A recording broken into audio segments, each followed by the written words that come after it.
নমস্কার। এটা আমার কন্টিনিউইং লেকচার। আমি একদম জিহাদ কাকে বলে সেটা যাবার আগে প্রথমে আমরা কি করব, আফ্রিকাতে জিহাদ দেখব এবং তার সিমিলারিটিজ আর কিছু কিছু ডিসিমিলারিটিজ উইথ ইন্ডিয়ান সাবকন্টিনেন্ট। কিন্তু আমি আবার ওই ডিক্লাইনিং হিন্দু পপুলেশন, কারণ এটা নারীবাদের সঙ্গে একেবারে ওষ্ঠপ্রষ্ঠভাবে জড়িত, এইটা নিয়ে আরেকটু কথা বলবো, আরেকটু ডেপথে যাব। আমি আজকে দুজন ফেমিনিস্ট থিওরিস্টের কথা বলবো। একজন সুলামিত ফায়ারস্টোন, যার কথা অলরেডি বলেছি, আরেকটু বিশদভাবে বলবো, এবং আরেকজন হচ্ছে গেল রুবিন। সেটা আমাদের কিছুটা লাভ জিহাদ যাকে বলা হয়, স্পেশালি কলোনিয়াল টাইমসে উইমেন্স উম্ব, এটা directly connected to the declining population. তো সুলামিত Firestone 1970s-এ the dialectics of sex বলে একটা বই লিখেছেন। সেটা ডিরেক্টলি উনি মার্কসের যে ডায়ালেকটিক্যাল মেথড অফ হিস্ট্রি, ইতিহাসের যে ডায়ালেকটিক্যাল মেথড, সেটা নিয়ে কথা বলেছেন। তো মার্কসের ডায়ালেকটিক্যাল হিস্ট্রিটা কি আমরা একটু বুঝি। এটা দেখুন, মার্কস খুব ইন্টারেস্টেড ছিল হাউ ডাজ হিস্ট্রি মুভ, একটা স্টেজ অফ ডেভেলপমেন্ট থেকে আরেকটা স্টেজে যায় কি করে। ওনার ইতিহাস পড়াতে অনেক ভুল আছে, ইউরোসেন্ট্রিক, কিন্তু আমরা ইউজ করি ওটা, কারণ অনেক কিছু ঠিকও আছে। পরে আমি বলবো মার্কস সেকুলারিজমকে কিভাবে ক্রিটিসাইজ করেছিল এবং ফেমিনিজমও কিভাবে ক্রিটিসাইজ করে। উনি বলছেন যে প্রত্যেকটা সমাজের দুটো স্তর থাকে। যেমন একটা দোতলা বাড়ির একতলা আছে, দোতলা আছে।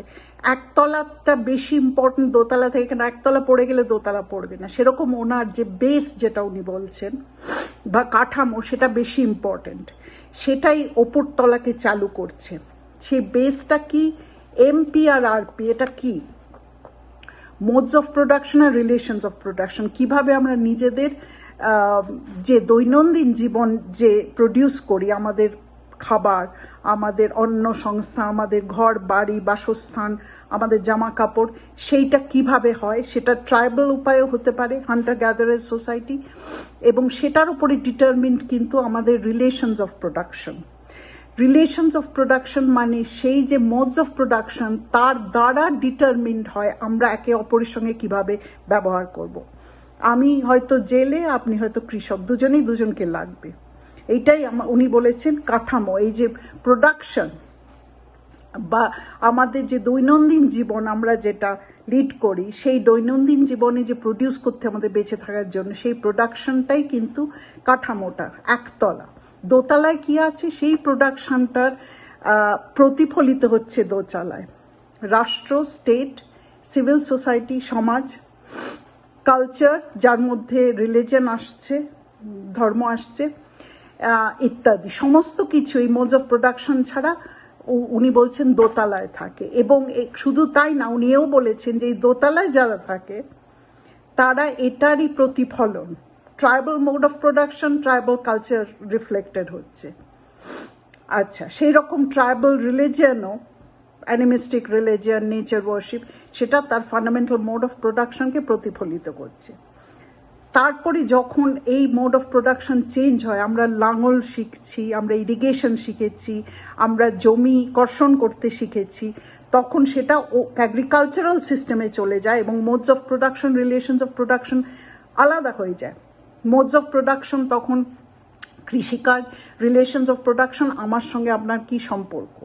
আমি হয়তো জমির মালিক, আপনি আমার জমিতে কাজ করেন, এবং সেটার প্রতিফলন রাষ্ট্র, তার সমাজ ব্যবস্থা, তার সিভিল সোসাইটি, তার রিলিজনে পড়ে। তারপর ফিউডাল মোড অফ প্রোডাকশন, সেখানে আমরা লেবার কন্ট্রোল করি, সার্ভ লেবার। সেখানে modes of production, relations of production, কাঠামো একতলা, দোতলা আবার রাষ্ট্র, মনার্কিক্যাল সিস্টেম, যেটা আমরা ফ্রান্সে দেখেছি, এবং সেটার ফলন হল।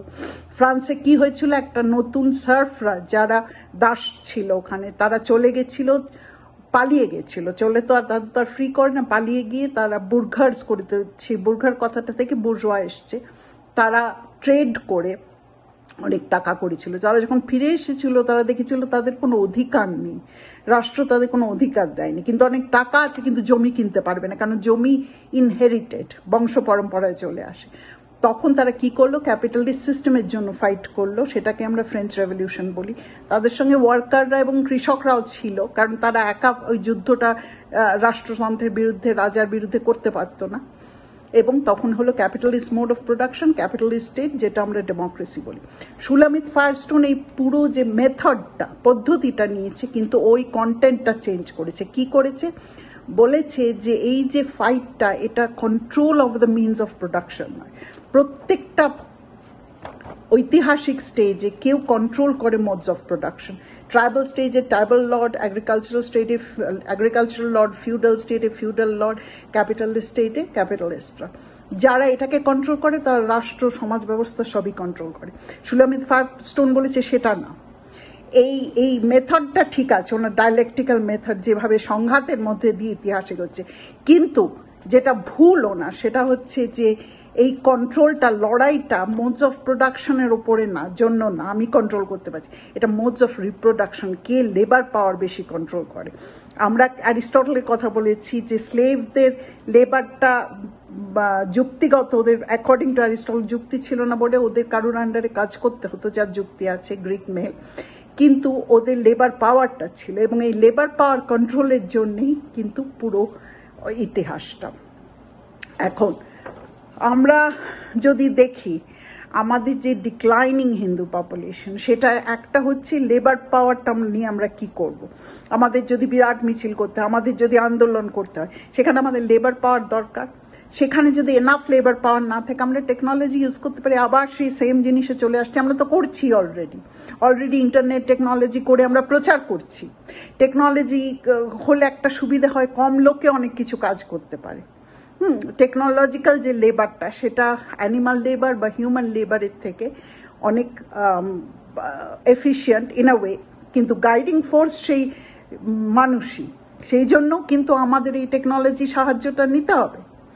এবং সুলামিত ফায়ারস্টোন সেটা বারবার বলেছে, টেকনোলজিক্যাল রিপ্রোডাকশন, সেখানে জেন্ডার থাকবে না, সবাই রিপ্রোডিউস করতে পারে, সেটা সাইফাইয়ের ব্যাপার। কিন্তু আমি বলছি যে এই যে control of the means of production, এটা কিন্তু দরকার, সেটা টেকনোলজি দিয়ে করতে পারি, কিন্তু পেছনে কিন্তু হিউম্যান বিইংই আছে, তার মস্তিষ্কই আছে, এআই সবকিছু করতে পারে।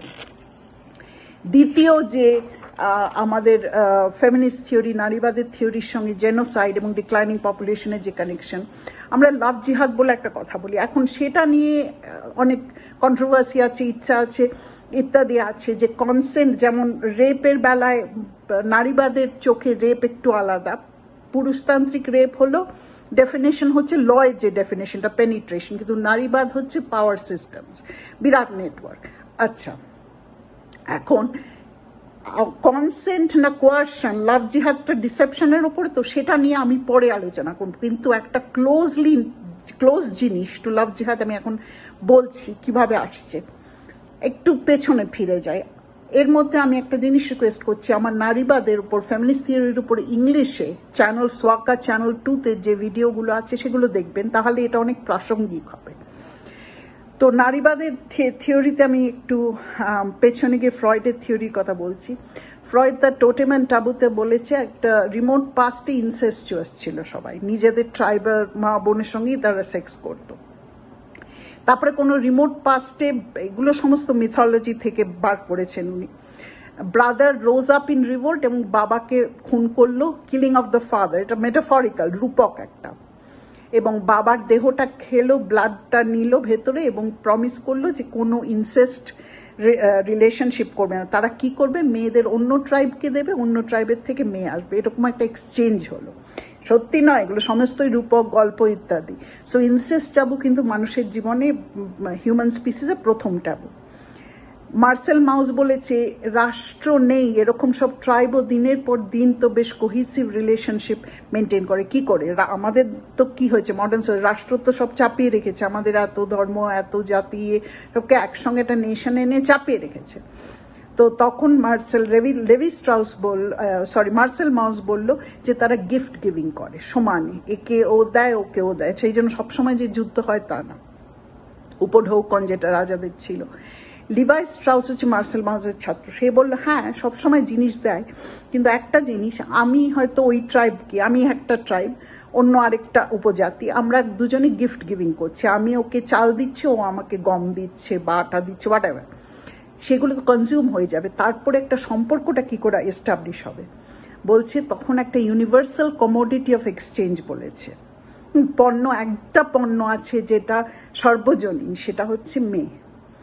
আমি যদি ওকে আমার মেয়ে দিই, ওই ট্রাইব থেকে আরেকটা মেয়ে আনি বা জমি পাই বা সম্মান পাই, তাহলে বৈবাহিক সম্পর্কটা, ব্লাড এক্সচেঞ্জ, রক্তের সম্পর্ক, আমাদের মহাভারতে তো ঠিক তাই, যে যুদ্ধগুলো, অ্যালায়েন্সগুলো, এরকম দ্রৌপদীর সেই পাঞ্চালের সঙ্গে কৌরবদের যুদ্ধ, তারপরে সে অ্যালায়েন্স হলো পাণ্ডবদের সঙ্গে, all of this are alliances, tribal alliances.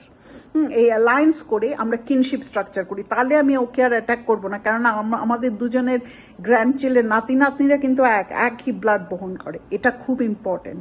আমি যখন জিহাদ পড়াবো তখন দেখবো যে একটা ভিলেজের মধ্যে সবাই কিন্তু ব্লাড রিলেশনশিপ আছে, এবং সেই ব্লাড রিলেশনশিপের মধ্যে দেয়ার অল কিনস, তার আত্মীয়। সেখানে যখন মুসলিমরা আসলো আফ্রিকাতে, তারা নন কিন, তাদের একটা এনক্লেভমেন্টে থাকতো। এটা নিয়ে পরে কথা বলবো, যখন জিহাদ নিয়ে কথা বলছি।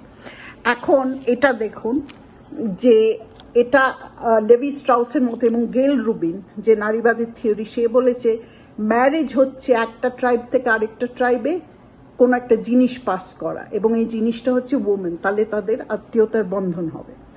এবং the woman is the carrier of power and phallus, she doesn't own it, she is like a beast of burden. যে গাধা মোট বয়, সে তো আর নিজে ওন করে না মোটটা, কিন্তু সে বয়ে নিয়ে যায়। এইটাই হচ্ছে দ্য বেসিস অফ সোসাইটি।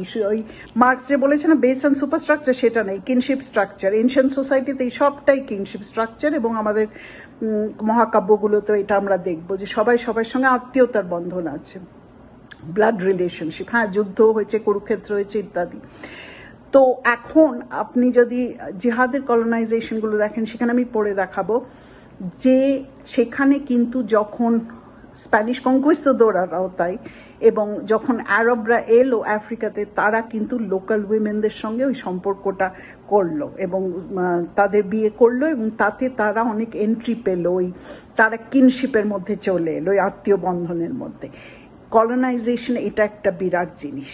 এখন এইটা কিন্তু আমাদের দেশেও হয়েছে। আকবর ম্যারিড হিন্দু প্রিন্সেস, এই যে আত্মীয়তাটা, it's always the woman on the colonised part. এইটা কি আমরা ইউজ করতে পারি for love jihad? I am not so sure, কিন্তু একটা জিনিস দেখবেন, জেন্ডারে এখানে the woman is always from the colonised Hindu women and Muslim men, এটা উল্টোটা খুব কম হয়।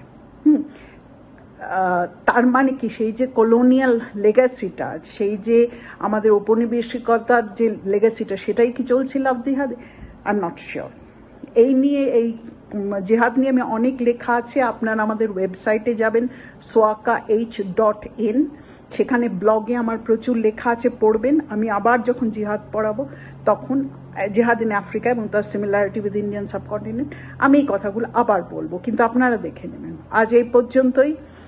আপনারা সাবস্ক্রাইব করতে ভুলবেন না, লাইক করবেন, কমেন্ট করবেন, ডোনেট করবেন, যাতে আমরা ভিডিওগুলো আরও করতে পারি। আজ এই পর্যন্তই, নমস্কার।